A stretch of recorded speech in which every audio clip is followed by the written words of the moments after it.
உங்க ஒவ்வொருவரையும் நீங்க அவருடைய மேய்ச்சலின் ஆடுகள், ஆட்டுக்குட்டிகள். சண்டே கிளாஸ் பாட்டுக்கு குட்டி நானையா, ஆட்டு குட்டி நானையா, உன்னை காரணையா.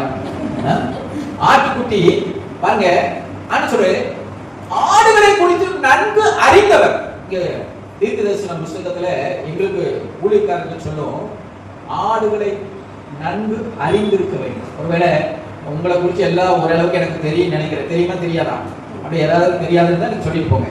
ஆமென் சொல். ஆனா இப்ப ஆண்டவர் சொல்கிறாரு, ஒருவேளை எனக்கு சில காரியங்கள் உங்க குடும்ப காரியங்கள் தெரியுமோ தெரியாதோ, எங்கிட்ட மறைச்சிருக்கலாம், மறைக்கலாம்.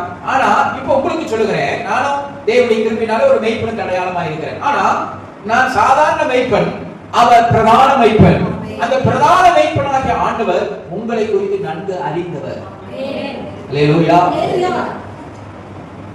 அங்க பாருங்க, அந்த 15 நான் என்னுடையவைகளை அறிந்தும் என்னுடையவைகளால் அறியப்பட்டும் இருக்கிறேன்.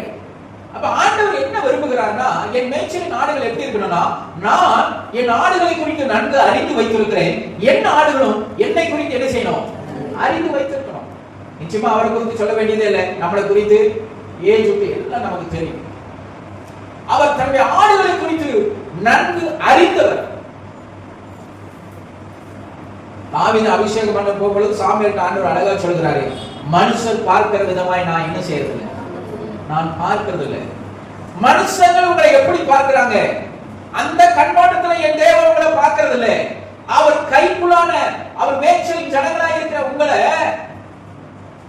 இது ஒரு பெரிய பிரசங்கம். ஒரு மெய்ப்பனுக்கு ஆடுகளை எந்தெந்த நாட்களிலே எந்தெந்த நேரங்களிலே எப்படி நடத்த வேண்டும் என்று தெரியும். அது ஒரு வசனம் நிறைய இருக்கு. அது ஒரு சின்ன சம்பவத்தை மட்டும் உங்களுக்கு சொல்றேன். சில நாட்களிலே ஆடுகளை மேய்ப்பன், அதாவது நல்ல புதுசா தலைந்த இலைகளை சாப்பிடுவதற்காக அந்த ஒரு குறிப்பிட்ட இடத்துல புதுசா முளைச்சிருக்கணும் அந்த புது இலையை அந்த இடத்துல நடத்தணும். அது ரொம்ப ஆடுகளுக்கு ரொம்ப சத்துள்ளதாக இருக்கும். அப்போ தன்னுடைய ஆடுகளுடைய சகல தேவைகளையும் அறிந்திருக்கிறவர் மேய்ப்பர். அங்கே நம்ம முன்னாடி வாச்சோம், அவர் வேலைக்காரனா இல்ல, தன் ஆடுகளுக்காக ஜீவனை கொடுத்த நல்ல மேய்ப்பன். அல்லேலூயா. ஆடுகளை குறித்து நன்கு அறிந்தவர். ஒருவேளை நான் இப்படி சொல்றேன், உன்னை நடத்துகிற அந்த தேவன் ஒருவேளை நடக்க முடியாத சூழ்நிலை ஏற்பட்டா நான் சொல்கிறேன், உன்னை சுமக்க கூட அவர் ஆயத்தம் பண்ணுவார். அவர் உனக்காக ஜீவனே கொடுத்தார். ஆடுகளும் அந்த ஆடுகளுக்கு விரோதமாய் ஓநாய்கள் வரும்பொழுது, சில துஷ்ட மிருகங்கள்